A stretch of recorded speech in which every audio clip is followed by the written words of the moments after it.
अस्सलामुअलैकुम दोस्तों, रसूलुल्लाह सल्लल्लाहु अलैहि वसल्लम ने फरमाया, जो शख्स अल्लाह ताला से थोड़ी सी रोजी पर राजी रहे तो अल्लाह ताला भी उसकी तरफ से थोड़े से अमल पर राजी हो जाता है।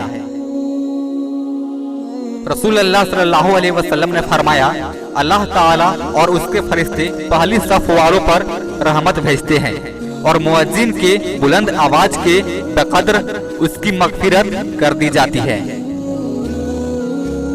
कुरान में अल्लाह ताला फरमाता है, ऐ ईमान वालों, अल्लाह ने तुम्हारे लिए जो पाक व लजीज चीजें हलाल की है उनको अपने ऊपर हराम ना किया करो और शरई हुदूद से आगे मत बढ़ो।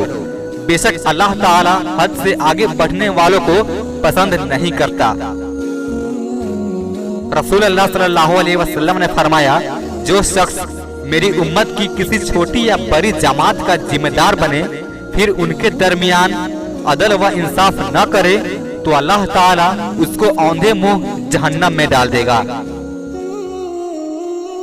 रसूलुल्लाह सल्लल्लाहु अलैहि वसल्लम ने फरमाया, जिसने दूसरों की कोई ऐसी बात छुप कर सुनी जिसको वह उससे छुपाना चाहते थे तो क़यामत के दिन ऐसे शख्स के कान में शीशा पिघलाकर डाला जाएगा।